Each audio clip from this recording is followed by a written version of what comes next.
Hello guys, it's nice to see you again. Welcome to my channel. Today we're going to speak about the basement. I would like to build for you the basement, guys, because yesterday I posted some stories and I had a lot of questions regarding how it started, when it started, why it started.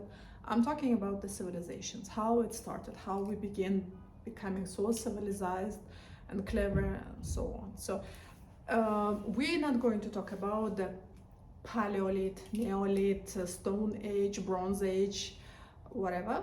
We're going to talk about, I'm going to give you a structure. So up on the structure, then we're going to add about the Paleolith, Stone Age, fire, how we got the writing, and so on. So I want you to imagine beautiful place, name it Africa. All the people in the world came from Africa, all. We were living in Africa, but there is a question. Okay, we were living in Africa and we came from the Africa, Habibi. Why we didn't go? I mean, but there is a human, right? We're finding the skeletons from, for example, Europe, or for example, from the Asia, especially Russian areas that have too much burials with human bodies, which is not related to any civilization, and we have a lot of mystery. So why we have those people there, right? If we are saying that we came from Africa, why?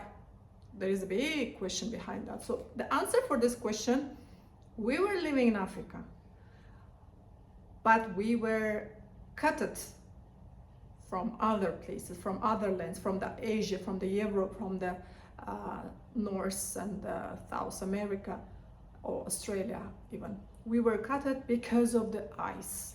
Yes, Ice Age. We were in Africa, and we know this. If you imagine Africa on the top, on the east, where is the Suez Channel, right? Where is the Palestine? From here, we were cut with the ice. So the exit from Africa, it was there, right? Not through the Gibraltar, but the main exit is there. So from when the ice is gone, we finished the Ice Age. The ice is gone, we got the exit, and we start to slowly go out from that bridge, let's call it bridge, to the other territories, to the Asia, to the Europe, or whatever available. Even we reach South America and we kill a lot of animals, you know. I mean our race, we human. We kill a lot of animals, because why those animals didn't protect themselves? Because they never faced humans, so they don't know how to protect themselves. So they were like, okay, who are you?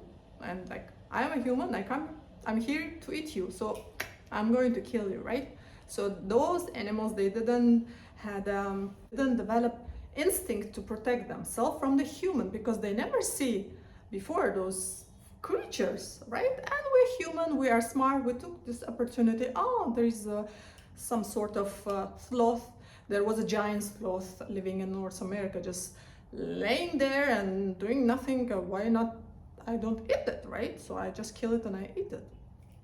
So the reason was ice gone, we got the exit, we took the opportunity, and we start to run away from Africa.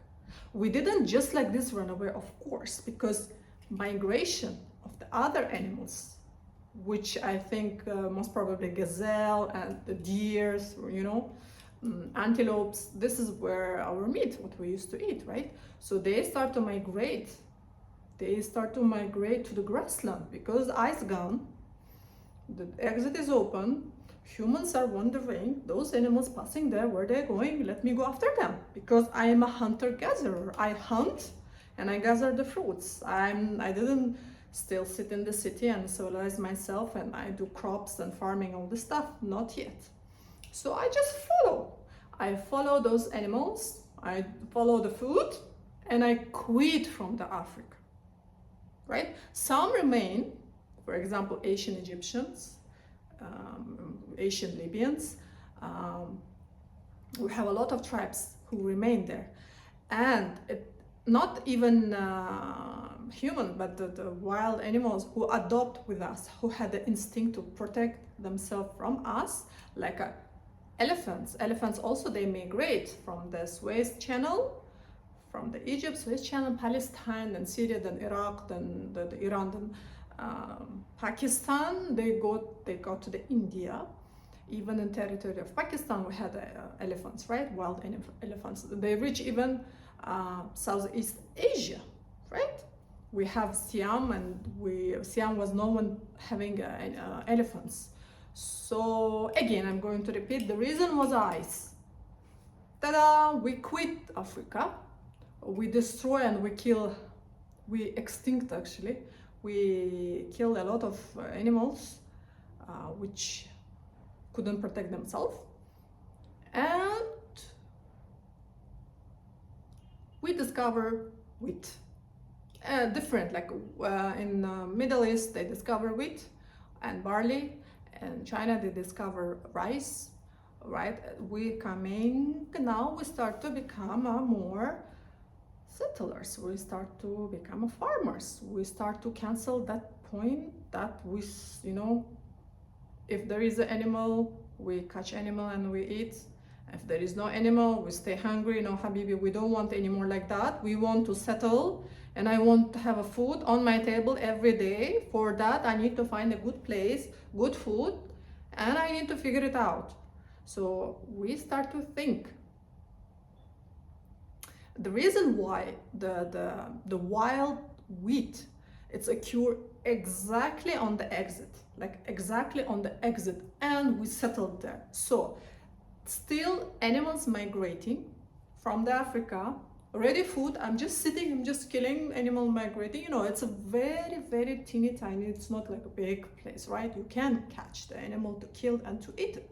So I just sit next to, I don't know, Jordan Valley, and the animal's still passing. I kill, I eat, and I discover suddenly wild crop wheat. At first, I just eat it. It was strange, but I didn't have that much stomach pain, right? Then I believe that it was a lady who gathered the crops, right? The wild wheat, because the men have more power than ladies, so they were more hunters rather than gatherers. Although we cannot exclude that the women also hunt. However, if I have a child, I will not, grab my child and run after the gazelle. So I will settle and I start to gather to feed my child until my husband, let's say, come back to home with the meat, and we make a kebab. So the lady one who first, I believe, discovered wild wheat, right? And then suddenly she saw wheat is growing, and it's next to me, and it's more tasty, and it's somehow staying in my stomach longer, and I'm not getting hungry so easily. Like comparing to the fruits, if I eat the apple, oh my god, especially orange, I'm like after half an hour, your stomach is already screaming that it's hungry. But because of the glue, and we know that the wheat has a glue, it's somehow cheating your stomach, and you are sitting and you're not hungry because of the wild wheat. So you will start to think how to make it this wild wheat more or bigger in the size, because the wild wheat, it was really teeny tiny, and you need to gather a lot of quantity to fill your stomach. So how I am going to make it more? To make it more, I need water. So I will look, because I understand that this wild crop, the wheat, needs water, right? It's not just like this, I spread the seed and it's by itself, it's grow, right? No, we need water for that, guys. We need water. So I left my place, which was the Jordan Valley, because we know there is a lot of points, settlements where, like in the Jordan Valley, in the Palestine, in the Syria. So final destination was in the end is around the Nile and Mesopotamia, right between two rivers, Euphrates and Tigris. Water, source of wet, helping to survive, best thing to transport yourself from A point to B point, right? watering your field. It means you're not getting hungry. And the same happening in ancient Egypt. So some smart guy, I believe it was same, or we don't know. We just assume, right? We just assume that I just grabbed the wheat. I just grabbed the wheat from Syria or from Palestine or from the Jordan Valley, because we don't know which one is exactly the oldest wild crop was there. Most probably it's or Jordan or Syria or Palestine. This is the three destinations giving. So one tribe, I will call it tribe or group of the people, they gathered the wild wheat and they went to the east. Another one, they gathered the wheat, wild wheat, they went to the west. So who went to the west? They settled ancient Egypt. Who went to the east territory? They settled there. Mesopotamia, more further in Indus Valley, Harappa civilization, we're calling, or Mohenjo-daro.